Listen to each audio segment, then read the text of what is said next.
want any future government's success, or otherwise, to be measured by all the normal economic indices that are there, but I also want it to be measured by the levels of poverty that's reducing, the number of children that are no longer going hungry, the number of people that are no longer sleeping on the streets, the number of people that are able to live and contribute normally within our society. Surely we're an inclusive society and these things are possible. There is no pressure on me, none whatsoever. Real pressure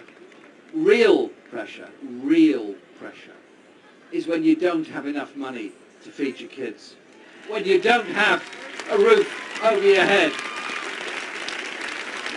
when you're wondering if you're going to be cared for, when you're wondering how you can survive, you're wondering how you're going to cope with the debts you've incurred, you're wondering if your lovely employer is going to give you a call to give you a couple of hours work, or not bother, or change their mind when you're on the bus on the way to do that job. That is the real pressure in our society. Over £6 billion will have been cut from social care budgets by next March. I hope the honourable member begins to understand what it's like to wait for social care, stuck in a hospital bed, or other people having to give up their work to care for them. Informing yourself by listening to people of all kinds of walks of life is important. What I was doing this morning, I was on the phone to friends in Istanbul and Ankara about what's happening in Turkey. And so when an issue happens anywhere in the world, obviously I read all the briefings that I've been given, obviously I follow the news and information, but also I quite often know people in different places around the world, so I call them up, ask what's happening. He also seems to know a lot of people in this park. I'm supporting you all the way. Do I get a hug for that? Yes, you do. I met Jeremy about like 8-9 years. He's coming to my coffee here, and Jeremy, the best man, always I said, I met in my life. Jeremy helped everybody. If I need help, he helped me. One person, he was a cry here.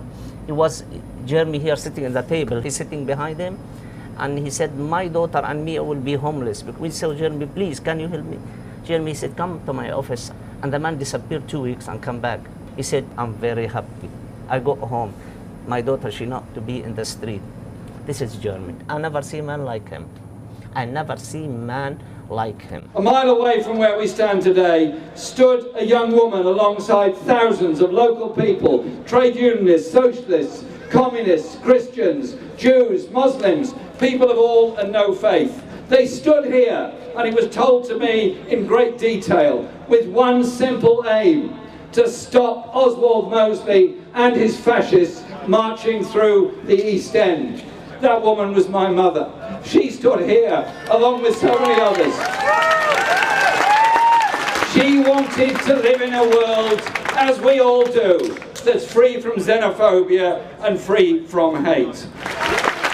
It's been very clear that what we've announced today is about nutritional advertising standards for children, where we're very worried about the amount of fast food and junk food that's directed at children, so we're going to change that. Secondly, lifting the pay caps, so there's proper negotiations on your pay and conditions within the NHS. Thirdly, staffing levels in hospitals have got to be properly enforced, so you're not running around to the extent you are and not having enough time to talk to the patients, because being in hospital is, for many people, a very frightening experience, and you know that, and you need time to calm people down. And the other one is a very practical one about parking charges. We'll get rid of them because it's just wrong. You shouldn't have to pay to park your car to come to work. Yeah. And you're working, and you're doing a fantastic job. And I'm very proud of our National Health Service, because it's something special about it, isn't it? Healthcare as a human right for everybody. Yeah. Thanks so much for being here tonight. This is the biggest crowd of this year's leadership campaign. I tell you this, I want a Labour government that says our priority is to ensure by the end of that first term of that government, everyone is decently, securely and properly housed within our society.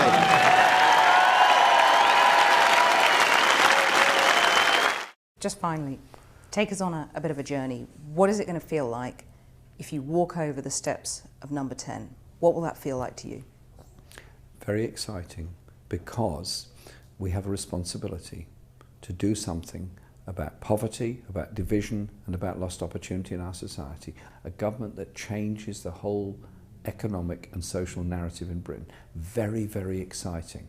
Not a tiny bit of you wants to be tending your allotment rather than sitting in the cabinet, around the cabinet table at number 10? It's possible to do both, because if you grow plants and look after your garden, it gives you time to think, gives you a connection with the natural world, and makes you stronger in everything else you do. So you wouldn't be giving up the allotment? How could I? Jeremy! Okay, guys. Jeremy, do you want a Pringle? You're a Pringle. Have a Pringle, sir. There's a few here.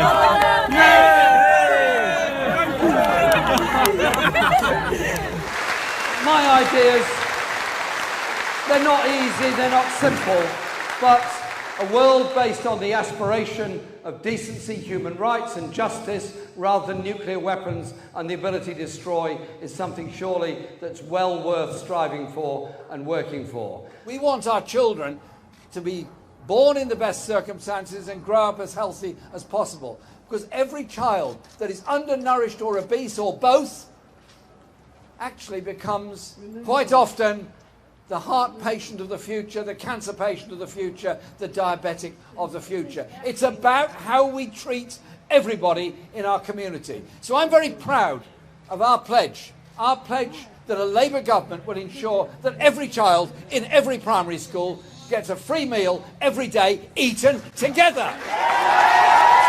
I pledged last year that we would make an apology for Iraq.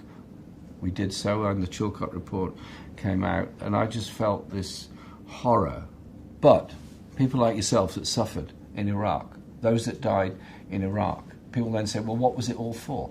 What was it all for? There has to be a change in attitude on foreign policy. It's too easy to build up a kind of patriotic fervour and say, we're going to go in there and sort it out. It's very easy to vote to send somebody else's son or daughter off to a place of danger when you're not doing it yourself.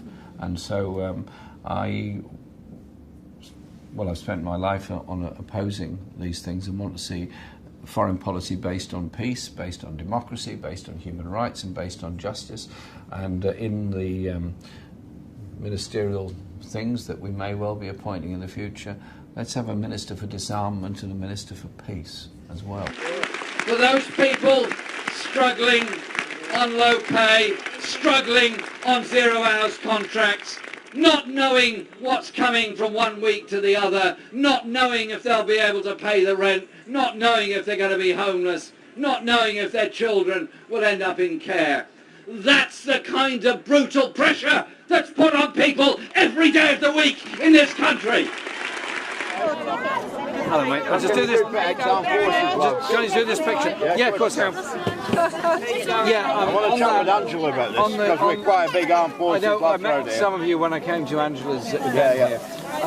Particularly issues of housing and the mental health services. I don't have a problem with housing, but the mental health part. Mental health is stress. I know a lot of former soldiers in my own constituency, and I have spoken to the army about this, and it's too much reliant on charity. It needs to be statutory involvement, and I said I would take it up straight away with the Ministry of Defence. You're a star. I do understand it. And I'm a big Labour man. My dad was when he was here. Thanks a lot, mate. Love you. Thank you. Love Thanks you. for being Love here you. today.